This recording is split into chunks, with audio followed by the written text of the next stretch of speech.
Voilà, bonjour à tous. Et effectivement, je suis extrêmement heureux d'être là parce que je connais déjà pas mal de monde ici en tant qu'ancien enseignant des tournesols. Et ça me fait mal au cœur de dire ancien enseignant parce que j'ai passé ici, je pense honnêtement, les plus belles années de ma vie grâce à mes collègues, grâce aux élèves. Et d'ailleurs, je suis très heureux de voir de mes anciens élèves. Et je ne crois pas qu'ils peuvent dire la même chose, qu'eux, ils ont passé leurs plus belles années de leur vie quand ils étaient avec moi, puisque j'étais le prof de maths. Mais en tout cas, voilà, une expérience inoubliable. Dieu est bon. Et je suis très heureux de revenir aussi ici, puisque quand je suis arrivé en Belgique en 2009, eh bien, figurez-vous que c'est la première église qui m'a invité à prêcher. Donc, j'ai commencé mes premières armes en Belgique au milieu de cette communauté d'Anderlecht, et je suis très heureux de revenir aujourd'hui. Alors, je me présente un petit peu avant que l'on prie pour que le Seigneur ouvre nos cœurs, mais voilà, je m'appelle Gérald Meyer et j'ai 40 ans. Je suis marié à une Réunionnaise qui s'appelle Ingrid, et nous avons ensemble 4 beaux enfants. Donc, la Réunion, pour ceux qui ne savent pas, c'est un petit bout de territoire français qui se trouve dans l'océan Indien, et où les moins 3 degrés sont du domaine de la science-fiction, comme ce matin. Et oui, ce matin, j'arrive et, chose inhabituelle pour un Réunionnais, on ne peut pas rentrer dans sa voiture et partir, il faut gratter le pare-brise. Mais voilà, je m'y fais, ça fait quand même depuis 2009 que je suis là, je commence à prendre quelques petites habitudes. On a du mal à se faire au froid, mais la chaleur de la communion fraternelle est bien là. Et ça nous a aidés à nous sentir bien en Belgique, malgré le climat un peu légèrement différent. Voilà, je voudrais qu'on puisse prier ensemble, parce que nous croyons que nous avons besoin de l'aide du Seigneur pour nous emparer pleinement de ce qu'il veut nous dire ce matin. Seigneur, merci pour ta grâce, merci pour ce privilège, pour cette joie pour moi d'être ce matin au milieu de mes frères et sœurs. Merci Seigneur pour ce que tu as déposé dans mon cœur. Merci pour la manière dont ça m'a béni, dont ça m'a fait réfléchir. Et maintenant, je réclame de tout mon cœur le secours de ton Esprit Saint pour déjà transmettre ce que tu m'as donné, mais aussi pour que les cœurs puissent recevoir.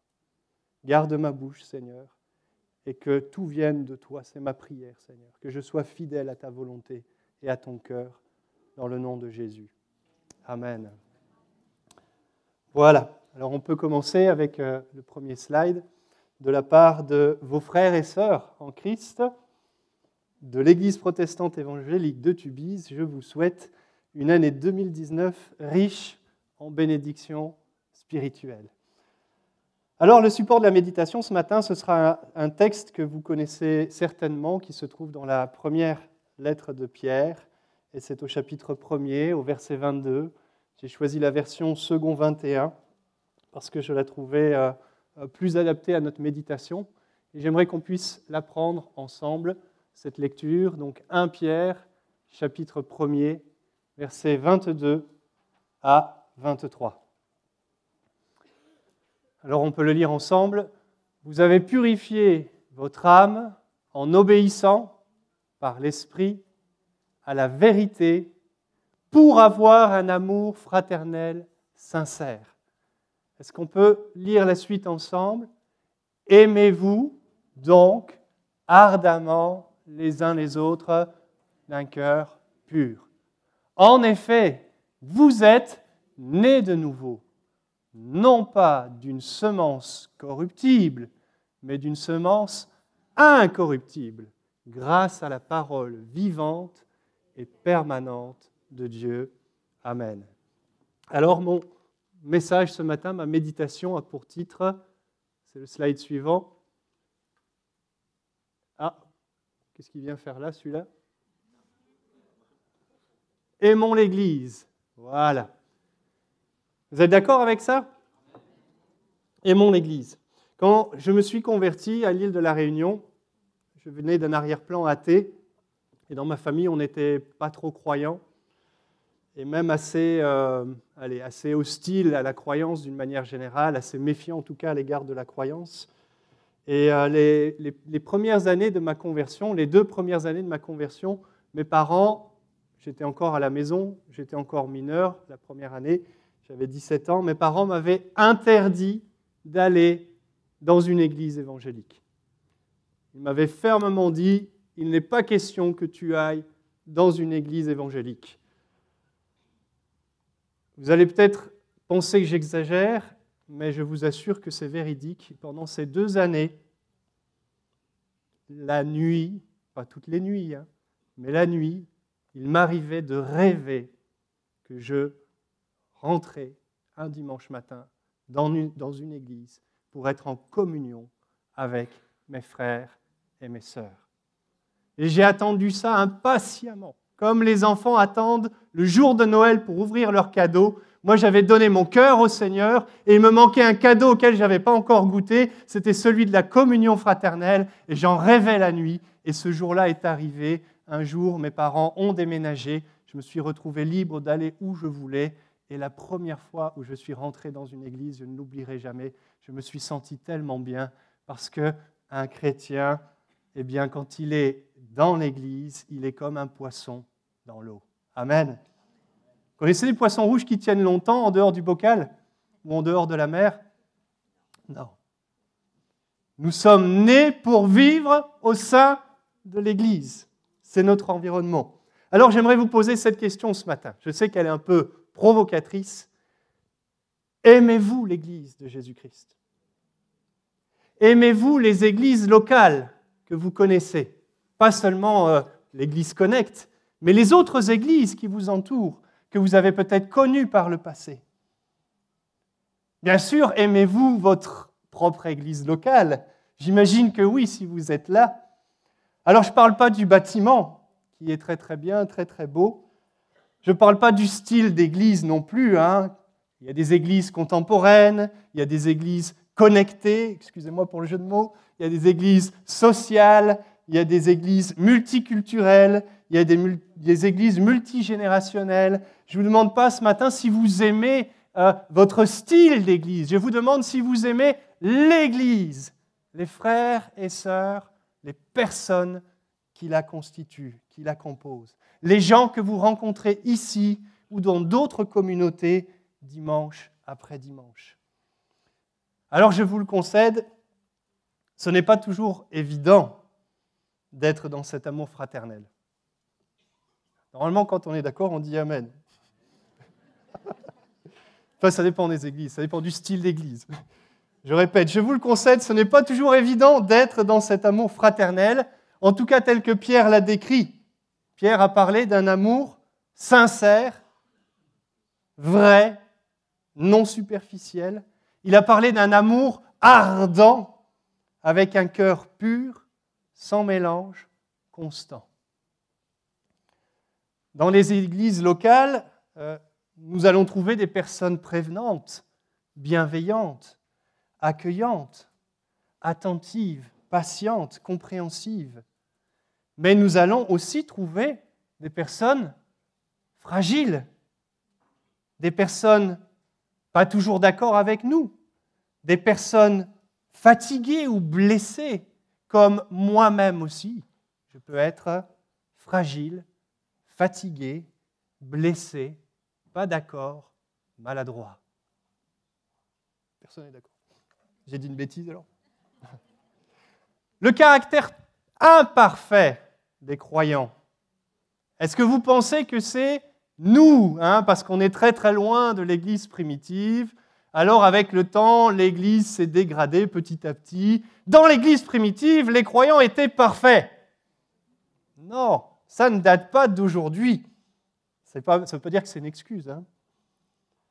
Si ça allait de soi que les croyants soient parfaits, si ça ne posait aucune difficulté, eh bien Pierre, Paul, Jean, Jacques aussi, et Jésus lui-même n'aurait pas autant exhorté les croyants au sujet de l'unité et de l'amour fraternel. Alors le but de ma méditation ce matin, c'est celui-ci. Eh bien, il revient tout le temps, lui. C'est comment mieux vivre la communion fraternelle, comment être pleinement l'Église que Dieu a prévu que nous soyons. Voilà, je ne sais pas si le slide y est, celui-là. Il s'est passé quelque chose d'étrange avec l'informatique, et ça, ce n'est pas surprenant. Donc, je répète, quel est mon but ce matin? C'est comment mieux vivre la communion fraternelle, comment être pleinement l'Église que Dieu a prévu que nous soyons. Et pour cela, eh bien, je vais vous laisser en mémoire 3 C. Facile, moyen mémotechnique, 3 C. Conversion, conception, consécration. Vous pouvez répéter avec moi? Conversion, conception et consécration. Alors, j'avais essayé avec les 3 premières lettres de chaque mot, mais j'ai trouvé que ça ne faisait pas très joli. Il y en a qui ont compris. Alors, le premier, conversion. Je vous rappelle, ce qu'on veut, c'est mieux vivre la communion fraternelle et être pleinement l'Église que Dieu a prévu que nous soyons. Alors, conversion. On l'a lu ensemble. Vous avez purifié votre âme en obéissant par l'Esprit à la vérité. Alors peut-être certains se sont demandé pourquoi par l'Esprit était entrecroché. Eh bien c'est parce que par l'Esprit est absent de certains manuscrits, pas les plus nombreux. Les plus nombreux ont par l'Esprit. Certains, les plus anciens, ne l'ont pas. Mais ce n'est pas grave pour nous, parce que cette mention, qu'elle soit de la main de Pierre ou pas, n'a pas une grande importance, puisque l'œuvre du Saint-Esprit lors de notre conversion est attestée à plusieurs reprises dans le Nouveau Testament. Alors je vous invite à prendre votre Bible, puisque le PowerPoint n'est pas opérationnel. Et je vous invite à prendre Jean chapitre 3, verset 3. Jean chapitre 3, verset 3.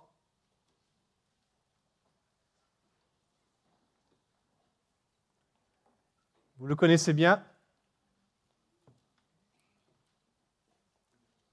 Jésus lui répondit, « En vérité, je te le dis, si un homme ne naît de nouveau, il ne peut voir le royaume de Dieu. » Et Jean chapitre 3, versets 5 et 6, Jésus répondit, « En vérité, je te le dis, si un homme ne naît d'eau et d'esprit, il ne peut entrer dans le royaume de Dieu. » Amen.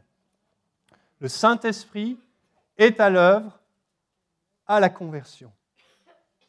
Alors, comment naître de nouveau? Et pendant ce temps que nous étions en train de chanter, le Seigneur m'a mis quelques mots que je voudrais partager ce matin. Comment naître de nouveau? C'est tellement important de naître de nouveau.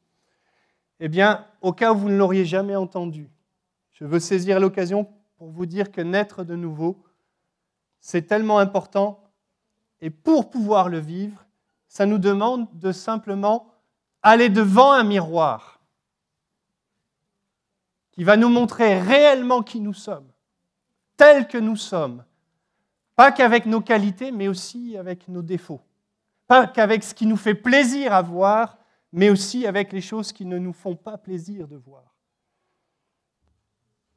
Pour naître de nouveau, il faut accepter de regarder ce miroir, et ce miroir, c'est la parole de Dieu qui nous révèle ce qui va et ce qui ne va pas. C'est le Saint-Esprit qui met le doigt sur ce qui va, mais surtout sur ce qui ne va pas. Et pourquoi est-ce que Dieu fait ça? Non pas pour que nous nous sentions nuls, humiliés ou condamnés, mais parce que lorsque nous confessons nos fautes, lorsque nous confessons nos laideurs, lorsque nous confessons les choses qui nous tourmentent, qui nous font culpabiliser, quand nous les confessons, nous les reconnaissons, Dieu nous en affranchit parce qu'il nous dit « tes péchés sont pardonnés ». Et s'ils sont pardonnés, c'est parce que Jésus, comme nous l'avons rappelé lors de la Sainte Seine, il a donné sa vie sur la croix pour que nous puissions avoir le pardon de nos péchés.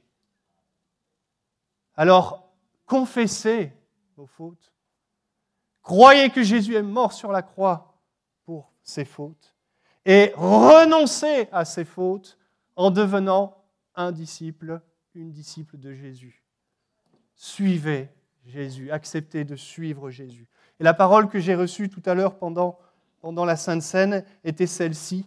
Tu ne lèveras plus tes mains pour essayer de ressentir la présence de Dieu, mais tu lèveras les mains parce que tu ressens la présence de Dieu. Je répète, parce que je suis convaincu que quelqu'un a besoin de comprendre ça ce matin. On veut parfois ressentir la présence de Dieu et la faire venir en levant les mains, mais tu ne lèveras plus les mains parce que tu veux essayer de ressentir la présence de Dieu. Tu lèveras les mains parce que tu ressens la présence de Dieu. Et si pour l'instant tu ne vis pas ces choses, eh bien c'est parce que tu dois donner maintenant ton cœur à Jésus et croire qu'il te pardonne. Abandonne une fois pour toutes tes péchés et laisse-toi laver par son précieux sang. Amen. Alors ce qui rend possible le miracle qu'est l'Église, vous êtes d'accord que c'est un miracle? Eh bien c'est la conversion. C'est la nouvelle naissance. L'unité, l'amour fraternel sincère, la communion résultent de la transformation extraordinaire que Dieu a opérée en tous ceux qui ont accepté Jésus-Christ comme Seigneur et Sauveur. Nous l'avons lu, ceux qui sont nés de nouveau, non pas d'une semence corruptible, mais d'une semence incorruptible, grâce à la parole vivante et permanente de Dieu. Amen. La semence, elle est incorruptible. Ça veut dire qu'elle garde son potentiel de vie intact dans le temps et que ses effets ne s'estompent pas. Ça veut dire que oui, on va bien commencer avec Jésus, mais on va bien terminer avec Jésus parce que la semence de vie, elle va continuer à nous animer de sa vie. Elle est incorruptible. Pour que l'amour que l'on a pour les frères et sœurs résiste à toutes les tempêtes, à toutes les déceptions. Amen. Quelle force a cette parole! L'Écriture dit qu'elle ne passera jamais.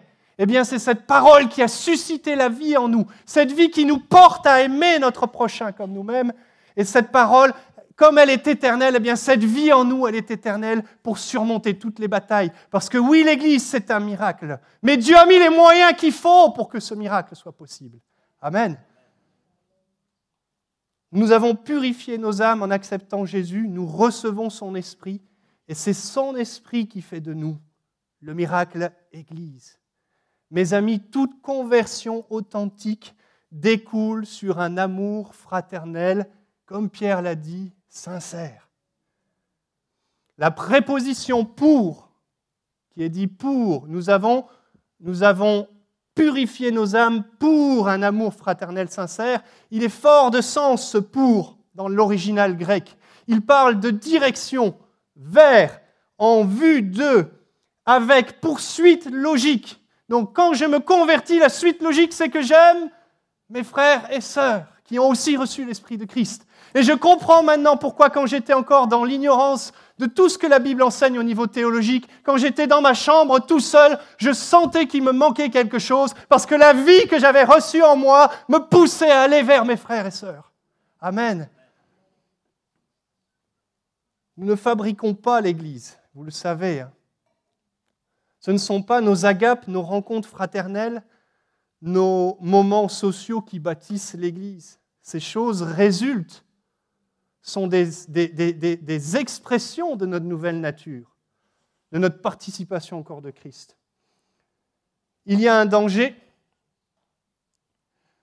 c'est que ce que nous, dans notre tête, parfois, nous pensons être l'Église, ne soit qu'une entreprise humaine produite par les efforts, certes louables, d'un groupe de personnes, mais où on n'abandonne jamais ses péchés pour suivre Jésus et devenir un disciple. Quel drame quand dans une église, tout le monde se sent bien, mais jamais on abandonne ses péchés. Je vous assure que là, pour vivre l'unité que Pierre nous a expliquée, ça va être compliqué, parce que ça va n'être qu'une entreprise humaine. Non, l'Église devient Église parce que des gens se convertissent, naissent de nouveau, deviennent des nouvelles créatures. Ce n'est pas nous qui bâtissons l'Église, nous, en fait, nous sommes les matériaux de construction. Nous sommes les pierres vivantes. C'est Jésus qui bâtit son Église, nous dit Matthieu chapitre 16, versets 16 à 18, avec les pierres vivantes que nous sommes. Donc, conclusion de mon premier point, sans conversion, pas d'Église. Sans conversion, pas d'église. C'était le point conversion. Le deuxième C, c'était conception. Eh oui, merci pour ceux qui ont bonne mémoire. Alors là, je voudrais vous demander de réfléchir un peu à votre conception de l'Église. Et pour vous aider un petit peu à y réfléchir, j'aimerais qu'on puisse regarder une illustration en vidéo. Et c'est la vidéo qui va être projetée maintenant. Je suis désolé, elle n'est pas en français, mais elle est sous-titrée en français. J'espère que vous allez réussir à lire les sous-titres. Voilà, on peut regarder cette vidéo maintenant. Get dressed and drive across town just to attend your favorite service? Introducing Virtual Reality Church. Start by choosing a church building that meets your needs. Tired of the stress of having to choose a Sunday morning outfit? Never make a fashion mistake again, because Virtual Reality Church will style you based on your denomination. Not a people person? Select the Introvert experience to completely eliminate the welcome team, meet and greet time, connect cards, and that awkward hold hands with the person next to you thing we still do. Next, personalize your morning by choosing the worship experience that you want. Feeling a touch of white guilt? Add a minority worship leader. Custom options even let you tailor the skinniness of your worship leader's jeans. Finally, no more having to endure songs that you don't like. With Virtual Reality Church, you're in charge. For the sermon, choose the amount of conviction you like and we'll select a pastor for you. We'll even let you tailor your sermon topics so you'll never have to attend a Vision Sunday or a sermon series on giving. And never worry again about dozing off during the sermon. With Virtual Reality Church, you can sleep as long as you want. Kids being bad in nursery? Who cares? Worried about missing a football game? Enter your favorite team and we'll provide notifications when the game is starting. Never miss a kickoff again. Want to go forward for prayer? Well, if you selected a Pentecostal service, always stand in front of a mattress. Even connect your social media accounts and we'll post for you. Get credit for being super spiritual all from the comfort of your couch. Finally, an option for people asking the question, how can I make Sunday morning even more about me? Virtual Reality Church, the future of church attendance.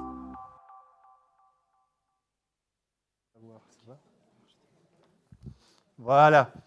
Alors, est-ce que c'est votre vision de l'Église? Une Église où vous cherchez un pasteur que vous avez, qui colle à vos envies, qui choisit les thématiques que vous avez envie d'entendre. Avec le groupe de louanges, vous avez vu, on avait une playlist où on pouvait choisir les groupes de louanges qu'on aime bien, les sujets qu'on aime bien, et aussi le type d'église qu'on aime bien, plutôt charismatique ou pas, et la façon de s'habiller, si on aime les contacts. Voilà, donc une église finalement que l'on constituerait presque à la carte, comme beaucoup de choses se font aujourd'hui. Une église basée sur moi, sur mes attentes, sur mes envies, sur mes critères. Mais l'Église que Dieu veut faire n'est pas une juxtaposition d'individualité. C'est un ensemble dans lequel l'individualisme, c'est-à-dire le fait de rechercher son propre intérêt, s'efface pour rechercher non pas mon propre bien, mais le bien de l'autre. Paul disait dans 1 Corinthiens chapitre 10, verset 24, que personne ne cherche son propre intérêt, mais plutôt celui de l'autre. Amen. Est-ce que nous venons à l'Église en nous disant « J'aimerais que le groupe de louanges puisse être le groupe qui puisse être le plus adapté, non pas à ce que j'ai envie de vivre, mais à ce que l'ensemble de la communauté a envie de vivre. Pour que aussi bien le plus jeune que le plus vieux puisse se sentir bien et puisse exprimer son adoration à Dieu. Ou bien est-ce que je dis, moi j'aime la louange comme ça, alors je vais chercher une église où je peux vivre ma louange comme ça. Je pense que si je vous parle de ces choses, c'est parce que c'est un danger qui existe. L'individualisme, c'est ma conviction, est incompatible avec la définition de ce qu'est l'Église pour le Seigneur. Et si quelqu'un pense que c'est compatible, je l'attends dans l'amour et dans le respect pour débattre sur le plan théologique. Pour moi, l'individualisme est incompatible avec la définition que nous en avons dans l'Écriture de l'Église. C'est comme dans le mariage. Nos besoins ne sont pleinement satisfaits qu'à travers la recherche du bien de l'autre. Je ne sais pas pourquoi j'ai glissé cette phrase par rapport au mariage, peut-être parce que quelqu'un a besoin de l'entendre. Est-ce que tu veux être plus épanoui sur le plan individuel dans le mariage? Oublie l'individualisme parce que Dieu a dit « vous ferez une seule chair ». Donc oui, quelque part, le mariage est individuel, mais parce que 1 plus 1 est devenu 1. Pas pour que toi, tu profites, toi tout seul. Dieu a fait une métamorphose, il a fait 1 plus 1 égale 1. Tu ne peux pas être béni si ton conjoint ne l'est pas.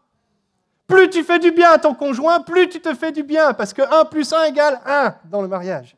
Et c'est pareil dans l'Église. Plus tu fais du bien à ton frère, plus tu fais du bien à ta sœur.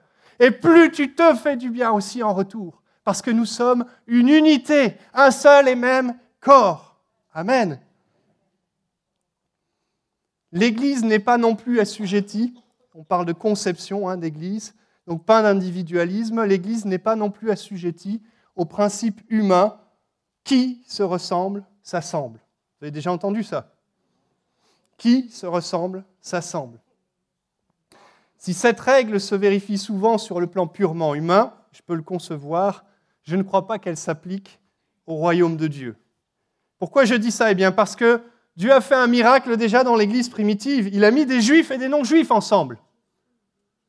Qui connaît un petit peu la culture juive, celle qui existe encore aujourd'hui d'ailleurs? Elle n'est plus tout à fait la même que celle du temps de Jésus, mais la séparation avec les autres cultures, elle était très très franche et marquée. On ne pouvait même pas aller manger chez un non-juif quand on était juif du temps de Jésus. On n'avait pas les mêmes régimes alimentaires, on n'avait pas les mêmes croyances, on n'avait pas les mêmes habitudes au niveau du calendrier, on n'avait pas la même conception du monde. Je vous assure que, normalement, humainement parlant, tout opposait un juif, sur le plan culturel, d'un non-juif. Mais le premier miracle que Dieu fait et qui nous montre la puissance de l'Église et de l'amour qui est dans l'Église, c'est qu'il a mis des non-juifs et des juifs ensemble. Et qu'est-ce qu'ils ont fait? Ils se sont tapés dessus et puis finalement ça n'a pas marché. Ça a failli. Mais Dieu était là pour veiller. Et finalement, il n'y a pas eu une église de juifs et une église de non-juifs. L'histoire nous dit qu'il n'y a eu qu'une seule église dans laquelle juifs et non-juifs ont adoré le Seigneur. Et bien plus que cela, Dieu a pris les fortunés avec les gens modestes et il les a mis ensemble. Dieu a pris les esclaves avec les libres et il les a mis ensemble. Dieu a pris toute langue, toute tribu, toute nation pour les mettre ensemble et former une merveilleuse entité universelle invisible qu'est l'Église. Amen. Mes amis, notre dénominateur commun, c'est Jésus-Christ, et ça doit le rester, présent en nous par le Saint-Esprit. Pierre, tout juif qu'il était, l'a compris quand il a vu Corneille et sa maison, pourtant non juif, parler en langue par le même Saint-Esprit que Pierre et ses amis avaient reçu lors de la Pentecôte. Acte 10, versets 44 à 48. Pierre se retrouve là devant quelqu'un qui, normalement, ne pouvait pas vivre les mêmes bénédictions que lui, parce que lui, il est juif, vous comprenez, le peuple de Dieu. Et pourtant, tout d'un coup, il voit Corneille et les gens de sa maison, eh bien, extérieurement parler en langue, qu'est-ce que ça voulait dire? Ça veut dire qu'ils avaient reçu le Saint-Esprit comme eux l'avaient reçu à la Pentecôte. Alors là, il s'est dit, mais il n'y a plus rien d'autre à faire que de dire, ben oui, ils font partie de la maison, baptisons-les au nom du Seigneur Jésus-Christ. Amen. Et vous savez qu'il y en avait qui n'étaient pas contents que Pierre ait fait ça. Pierre, comment tu peux faire ça avec des non-juifs? Ils n'ont même pas encore commencé à respecter la loi de Moïse. Mais non, ils sont devenus un avec nous par la conversion, la nouvelle naissance et la réception du Saint-Esprit. Amen. C'est ça qui fait l'Église. Wouh! Voyons-nous l'Église comme un édifice spirituel, mes amis, où le Saint-Esprit est celui qui nous unit les uns aux autres, quelles que soient nos infinités, nos classes sociales, notre langue ou notre culture. Alors cette merveilleuse aventure qu'est l'Église, que j'aime énormément, et je ne pourrais pas me passer de cette merveilleuse aventure, je sais qu'elle peut se transformer, pour certains d'entre nous, en une blessante désillusion.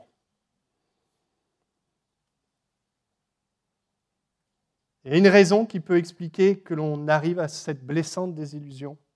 Il y en a certainement plusieurs, mais j'en ai vu deux. La première, c'est si nous sommes centrés, comme on l'a vu dans la vidéo tout à l'heure, sur nous-mêmes et nos attentes. Il est normal de venir au début à l'église avec nos attentes.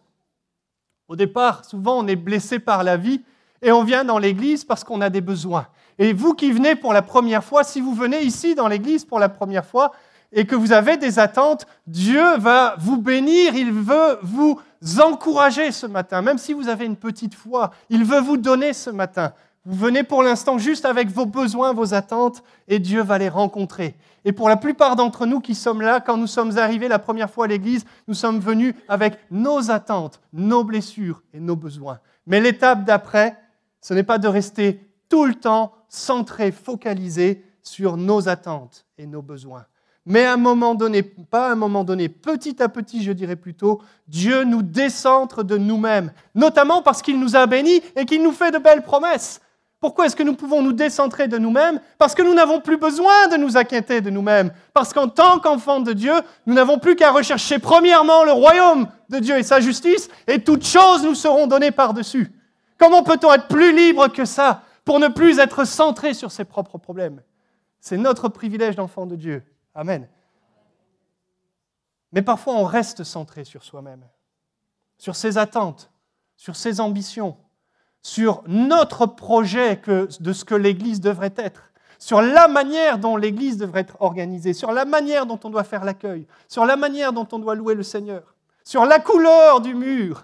Il y a des gens qui se disputent des fois pour les choix de couleur de peinture. Je vous assure. Je ne dis pas que j'ai vécu ça en Belgique, je ne vous dis pas où je l'ai vécu. Si nous sommes centrés sur nous-mêmes, autre élément qui peut faire que la belle aventure de l'Église peut se transformer en blessante désillusion, c'est si notre conception de l'amour est erronée. J'ai une question dure. Vous êtes prêts? Le Seigneur me l'a donnée en premier et ça fait mal. On y va? Ah, super. On y va? Vas-y, Jérémy. Je vous laisse méditer parce qu'il ne faut pas passer là-dessus vite, même si l'horloge tourne. Je le lis avec vous. Mon amour de l'autre est-il conditionné par sa capacité à me faire du bien ou à me mettre à l'aise?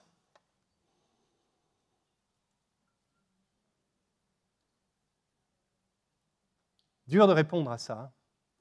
De manière honnête en tout cas. Dans un premier temps, on va dire « Mais non, moi j'aime de manière altruiste, sans rien attendre en retour. » Mais quand je vois des gens arriver dans mon bureau de pasteur parce qu'ils ont des souffrances dans l'Église, et ce n'est pas toujours dans notre Église, même s'il y en a aussi, je vous rassure, pas peut-être, mais dans toutes les églises, il y a des gens qui par moments sont blessés. Je me rends compte que quand j'écoute leurs arguments, il y a un petit problème de ce côté-là. Mon amour de l'autre est-il conditionné par sa capacité à me faire du bien ou à me mettre à l'aise? La réponse à cette question, on sait bien qu'elle devrait être non. Des fois, mon frère ne va pas me faire du bien. Je ne vais rien recevoir en retour. Des fois, il ne va même pas me mettre à l'aise. Est-ce qu'il n'y a pas des gens dans l'Église qui vous font un peu peur ou qui vous mettent mal à l'aise? Tout le monde vous met à l'aise. Moi, je confesse que quelquefois, il y a des gens, j'ai un peu peur de passer du temps avec eux. Ils m'effraient un peu parce que je garde ma personnalité, je garde mon vécu. Et il y a des choses qui font que quelquefois, je ne me sens pas tout à fait à l'aise avec une personne. Mais est-ce que ça veut dire que je ne suis pas en communion avec cette personne? Est-ce que ça veut dire que je n'ai pas de lien avec cette personne? Non, ce n'est pas une question d'affinité. C'est une question que nous avons reçu le même esprit. Et je dois l'aimer de tout mon cœur. J'ai pensé à ça ce matin encore en relisant ma prédication. Si mon frère, ma sœur fait partie du corps de Christ, vous savez que Jésus, c'est le corps de Christ, c'est l'Église, et on dit que, Jésus, nous appartenons au corps de Christ. Imaginez que vous décidiez, parce que quelqu'un vous a blessé, quelqu'un vous a froissé, vous décidiez de faire... Je ne crois pas que ça arrive ici dans l'Église, donc je vous mets en garde, ne le faites jamais. C'est sûrement que dans les autres églises. Mais on va raser les murs pour éviter de croiser cette personne, parce que si jamais je devais la croiser, je devrais lui dire bonjour. Et je n'ai pas envie de passer pour un hypocrite. Alors je rase les murs, et puis il est là-bas, je vais m'asseoir là-bas, il ne m'a pas vu, super. Mes amis, si mon frère, il n'est pas perdu, si mon frère à qui je ne veux plus dire bonjour, si ma sœur à qui je ne veux plus dire bonjour, elle est toujours enfant de Dieu, et je le crois que bien souvent c'est le cas. C'est comme si nous ne disions pas bonjour à Jésus s'il était là au milieu de nous.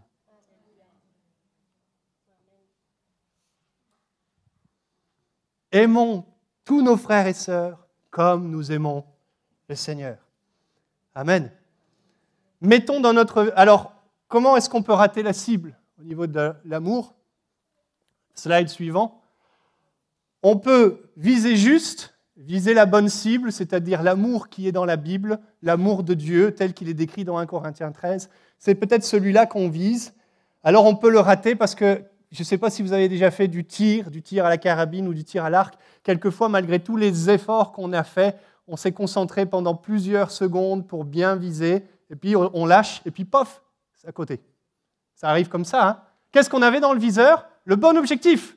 Mais parce qu'on est faillible, eh bien, quelquefois, on a voulu faire ainsi et on n'y est pas arrivé. Alors, quand on tire à l'arc ou à la carabine et qu'on était un petit peu trop à gauche, qu'est-ce qu'on fait la fois suivante? On rectifie. Et ça, c'est la bonne attitude. Je vise l'amour inconditionnel de Dieu, mais je n'y arrive pas toujours. Quand je n'y suis pas arrivé, je rectifie le tir. Et une belle façon de rectifier le tir, c'est ce qui s'appelle le pardon. C'est ce qui s'appelle le pardon. Maintenant, il peut y avoir un autre problème, c'est d'avoir la mauvaise cible. C'est-à-dire de viser un amour qui n'est pas celui dont parle la Bible, qui n'est pas celui de Dieu, qui n'est pas l'amour agapé, avoir la mauvaise cible. Je crois que si nous avons dans notre viseur, mes amis, l'amour tel qu'il est montré dans les séries TV, si nous avons l'amour qui dit « qui se ressemble, s'assemble », si nous avons dans notre viseur l'amour qui dit « qu'est-ce que tu as à me donner »,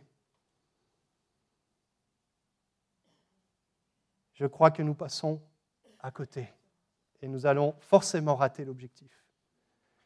Nous devrions plutôt avoir l'amour de Dieu qui est sincère, l'amour de Dieu qui est ardent, comme nous l'avons lu, l'amour avec un cœur sans mélange, l'amour avec un cœur qui pardonne, l'amour qui est patient avec la faiblesse des autres. Est-ce que Dieu est patient avec nos faiblesses?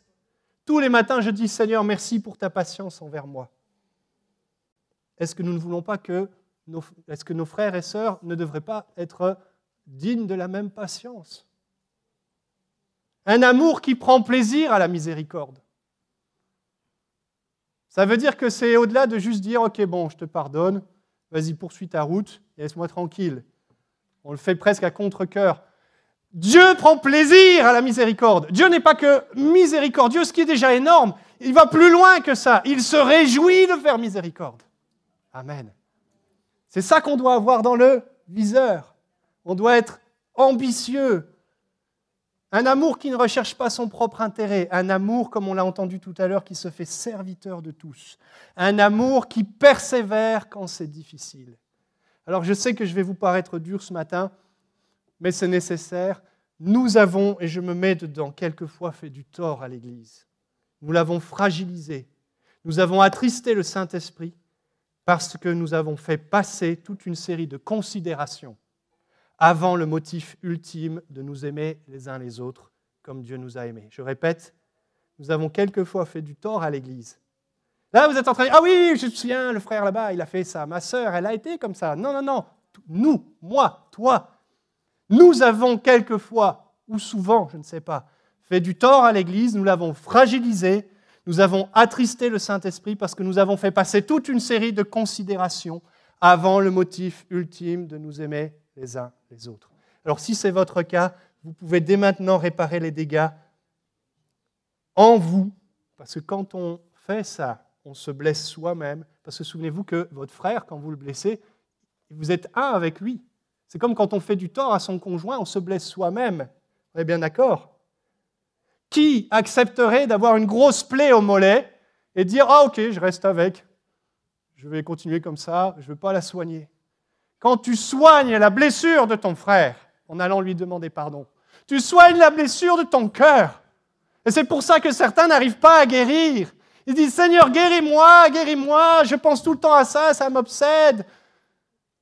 Mais va et relâche l'autre pour que lui soit guéri, parce que quand lui est guéri, toi aussi tu guéris. Amen.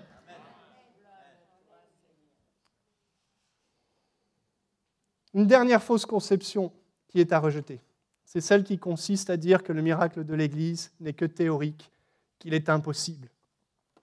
Moi, je suis un ancien athée, et souvent, je disais que les croyants étaient des idéalistes. Et maintenant que je suis croyant convaincu, les gens que je connais encore qui ne sont pas croyants autour de moi me considèrent comme un idéaliste. Mes amis, je crois au miracle. Et je crois au miracle qu'est l'Église. L'Église dont nous avons parlé. L'Église unité. L'Église solide. L'Église avec un amour ardent. J'y crois. Mais le diable, lui, il connaît la puissance de l'Église de Jésus-Christ quand elle est unie. Et je crois qu'il veut que nous nous contentions d'une Église partielle, voire superficielle, d'apparence, où certains croyants ne se parlent plus et où les gens se sourient et s'embrassent le dimanche matin, mais une fois arrivés à la maison, critiquent et méprisent celui ou celle qu'ils ont embrassé au matin. Le diable se frotte les mains avec ces histoires-là. N'avez-vous pas cru à un moment que c'était finalement impossible d'avoir cet amour sincère, sans hypocrisie, où les offenses se concluent en pardon? Je crois qu'à un moment donné, on peut être découragé et penser que parce qu'on est des hommes, c'est impossible. Mais j'aimerais vous dire ce matin que quand le Saint-Esprit est là, tout est possible. Amen. Le diable veut nous persuader que c'est impossible parce qu'il sait très bien que c'est à ceux-ci que les non-croyants, les athées, les déçus de la religion, c'est à ceux-ci qu'ils connaîtront que nous sommes ses disciples. Alors il sait que c'est notre force. Alors il ne veut pas avoir de cesse de nous faire croire qu'on doit à un moment donné rabaisser nos ambitions, revoir nos perspectives à la baisse, parce que nous ne sommes que des êtres faillibles. Nous ne devons pas accepter ces choses et Dieu nous a donné les moyens. Alors vous allez me dire, oui, mais on a les moyens, on a les moyens, on a les moyens. Et c'est là où vient mon dernier C, consécration. Mes amis, oui, la capacité n'est pas en nous en tant qu'être charnel, humain, sans le Seigneur. Mais je vous l'ai dit tout à l'heure, ce qui est important à la conversion, c'est que nous devenons le temple du Saint-Esprit. Nous avons reçu le Saint-Esprit qui nous permet de vivre ces choses. Et cet esprit, Paul disait à Timothée, au chapitre 2, dans la deuxième lettre, au chapitre 1er, au verset 7, vous le connaissez par cœur, ce verset, Paul disait à Timothée, l'esprit que tu as reçu et que nous avons aussi reçu n'est pas un esprit de timidité, mais c'est un esprit de force, d'amour et de sagesse. La force ici, en grec, c'est le même mot que les miracles. C'est dynamis pour ceux qui connaissent le grec. Et je vous disais que l'Église, c'est un miracle. Eh bien oui, l'Esprit de Dieu, c'est ce miracle dont nous avons besoin pour être l'Église. Alors il est là, il est disponible. Amen. La puissance est là pour l'amour. On pense souvent à la puissance pour les miracles, pour les guérisons, pour les signes, pour les prodiges, pour Moïse qui ouvre la mer. Oui, on a besoin du Saint-Esprit pour ces choses extraordinaires. Mais pour ce miracle extraordinaire qu'on puisse vivre ensemble et devenir de plus en plus un, eh bien là aussi le Saint-Esprit est nécessaire et nous l'avons reçu. Amen. La parole vivante dit ceci, ce n'est pas un esprit de timidité, de lâcheté ou de défaitisme. Elle a essayé un petit peu de rendre toute la richesse du texte original. Ce n'est pas un esprit de timidité, de lâcheté ou de défaitisme. Je vous parlais de défaitisme, de dire non, mais finalement je vais me contenter d'une église où je n'aime pas tout le monde. Non, ça c'est un esprit de défaitisme. Dieu nous appelle à être dans l'église et à aimer tout le monde. Amen. Pas selon l'amour de ce monde, mais selon son amour. C'est un esprit de courage, c'est un esprit d'amour, c'est un esprit d'enthousiasme, c'est un esprit actif et aimant qui nous rend forts et capables d'aimer. Exactement ce dont nous avions besoin. Amen. Le nouveau vocabulaire biblique dit que ce mot « force », eh bien, il renferme l'idée de la capacité d'un individu à mener à bien une tâche. Tu as reçu cette capacité. Amen. La seconde 21 pour sagesse parle de pondération. On peut prendre le slide suivant. Dieu nous a donné un esprit de force, d'amour et un esprit de sagesse. On ne comprend pas toujours bien le sens précis de cette sagesse. Eh bien, ça veut dire un esprit de pondération. Ça veut dire qu'il nous donne un jugement sain, mais une notion aussi de parfaite maîtrise de soi. Il nous rend réfléchis. Ce mot sagesse renferme le fait de pouvoir avoir la maîtrise de soi. Donc on ne peut pas dire à un moment donné, Dieu c'est plus fort que moi. Je ne peux pas m'empêcher de m'irriter quand je suis avec lui ou avec elle, parce que l'esprit que tu as reçu te donne la maîtrise de soi. Amen. Alors, il y a des moments où nos paroles et nos actes ne sont pas ce qu'ils devraient être. Oh, mais à chaque fois que c'est négatif, vous ne dites pas Amen. Il y a des moments où on sent que nos paroles et nos actes ne sont pas ce qu'ils devraient être.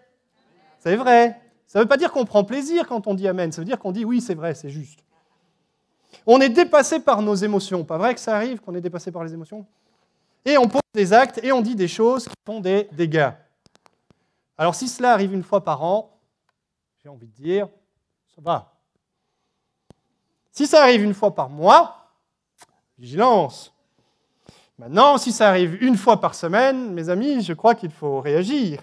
Et si ça arrive une fois par jour ou plusieurs fois par jour, il y a urgence absolue. Et je ne voudrais pas vous culpabiliser ce matin, mais au contraire vous redonner espoir. Dieu ne veut pas nous laisser dans cet état. Quelle place faisons-nous au Saint-Esprit dans notre vie? Est-ce que le Saint-Esprit, c'est juste quand il y a les chants sur le Saint-Esprit? Ou c'est aussi quand je viens faire mon service à l'église et que je dois, par exemple, nettoyer la salle avec des gens qui parfois sont un peu désagréables parce qu'ils ont eu une mauvaise journée? Là aussi, le Saint-Esprit est là en nous. Amen.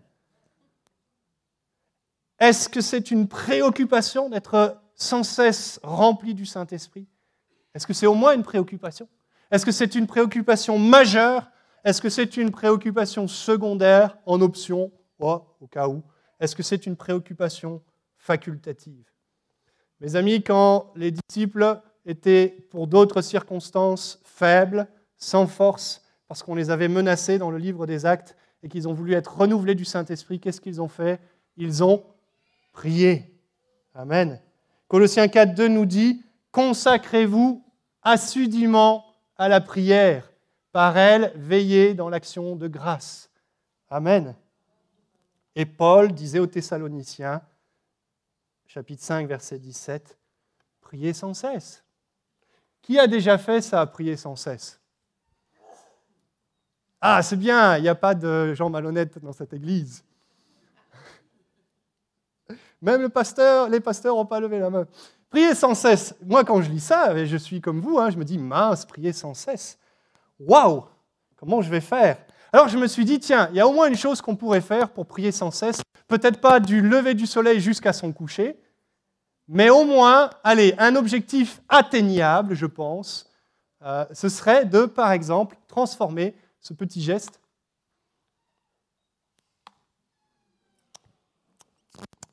Vous voyez ce que je veux dire? Alors, je vous propose de faire un petit défi qui sera bien pour préparer le temps de jeûne et prière. En plus, les constructeurs nous ont aidés parce qu'aujourd'hui, certains nous donnent le temps passé sur les écrans.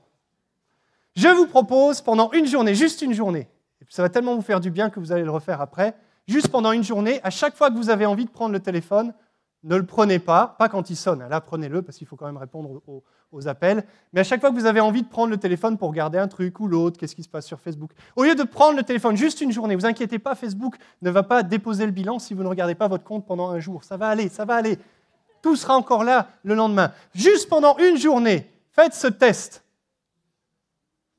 À chaque fois que vous sentez l'envie, et c'est là qu'on voit que c'est une addiction, un peu comme ceux qui malheureusement sont accros à la cigarette, et les spécialistes nous le disent que maintenant c'est devenu une addiction, mais à chaque fois que l'envie vient de prendre votre téléphone, eh bien, pendant une journée, remplacez-le par une prière. Seigneur, tout à l'heure, là, tu as vu ce qui s'est passé?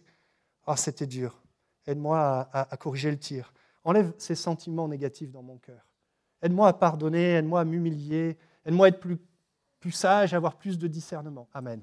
Pas besoin de prier pendant 20 minutes à chaque fois. Si on veut prier sans cesse et qu'on doit travailler, ça va être compliqué. Mais dans notre journée de travail, on sait ponctuer notre journée de travail de coups d'œil sur les réseaux sociaux. Alors je suis certain qu'on pourrait aussi savoir ponctuer notre journée de travail sur le plus grand et le plus merveilleux des réseaux sociaux qui existent. C'est celui qui nous met en connexion sans avoir besoin d'aucun outil technologique avec nos frères et nos sœurs, être en communion avec le Saint-Esprit pour passer une bonne journée et porter de bons fruits. Amen. Alors, je voudrais juste vous donner un témoignage pour finir. Je sais que j'ai été un peu long et je m'en excuse. Mais je vous donne juste un témoignage. Il y a 15 jours de cela, une dame dont je ne vais bien sûr pas citer le nom m'a téléphoné, je ne dirai pas de quelle église non plus elle était, mais elle m'a téléphoné pour me dire qu'elle elle était au bout du rouleau, qu'elle n'en pouvait plus. J'étais à mon bureau, j'étais en train de méditer, de lire ma Bible, et elle m'appelle, elle était dans son bureau, au travail, Et elle avait fermé la porte, et elle était là en pleurs, et elle disait « Je n'en peux plus, je ne sais plus quoi faire ». Et elle avait des problèmes avec son mari. Et elle ne savait plus quoi faire. Elle pensait qu'il n'y avait plus rien à faire. Elle pensait qu'elle avait tout essayé, parce que oui, quand on en arrive à pleurer dans son bureau au travail à cause des disputes à la maison, souvent on a essayé des choses. Vous êtes d'accord avec moi? Ça n'arrive pas comme ça du jour au lendemain. C'est lié à toute une suite de combats qu'on a perdus et de déceptions. Et puis là, il y a un moment donné, on se dit, la coupe est pleine, c'est fini, j'ai plus rien à donner, j'ai tout essayé. Et là, je me suis dit, Seigneur, si elle a tout essayé, qu'est-ce que je vais lui donner, moi, comme conseil? Si elle a essayé de parler, si elle a lu des livres sur le couple, qu'est-ce que je vais pouvoir lui donner comme conseil? Et c'est arrivé comme ça dans ma tête. Merci au Seigneur qui nous aide quand même dans ces moments-là à donner de sages conseils. Je lui ai simplement dit, écoute, je ne sais pas si tu le fais, mais tu vas tous les matins mettre le chronomètre et pendant 15 minutes, tu vas prier. Et comme je savais qu'elle avait reçu le don des langues, je lui ai dit, tu vas prier en langue pendant 15 minutes tous les matins. Tu vas te discipliner, mets un chronomètre s'il le faut. Eh bien, je n'ai plus de nouvelles pendant une semaine et je devais voir cette personne reprendre de ses nouvelles à la fin de la semaine parce que je savais que la situation était critique. Je n'ai pas eu de nouvelles pendant toute la semaine. J'étais un peu inquiet, mais je priais et à la fin de la semaine, j'ai revu cette personne. Elle m'a dit, écoute, ce qui s'est passé est tout simplement extraordinaire. J'ai commencé à prier tous les matins 15 minutes en langue. Et quand je me retrouvais en face de mon mari, c'est comme si il y a quelque chose qui était passé pour apaiser les cœurs. Et même avec leurs enfants, les choses ont changé. Les enfants qui étaient terribles, qui étaient incontrôlables et fatigants et énervants, et elle n'arrivait plus à supporter ça non plus. Eh bien, même là, Dieu a fait un miracle.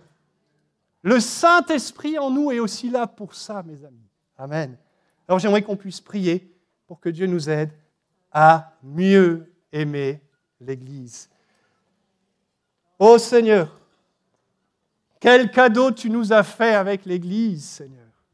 Et pourtant, il y a des gens qui ont à un moment donné pensé que c'était un cadeau empoisonné. Seigneur, combien c'est terrible d'en arriver là. Ce cadeau si merveilleux, cette épouse, ce que tu cajoles, ce dont tu prends soin et qui est précieux à tes yeux. Seigneur, c'est terrible qu'à un moment donné, on se dise que c'est un cadeau empoisonné. Seigneur, c'est terrible qu'il y ait des gens qui préfèrent être des chrétiens sans église locale. C'est terrible qu'il y ait des gens qui n'osent plus s'attacher à une église et qui vont d'église en église à cause de leurs blessures. C'est terrible, mais tu as donné, Seigneur, une solution. Tu nous as donné ton esprit.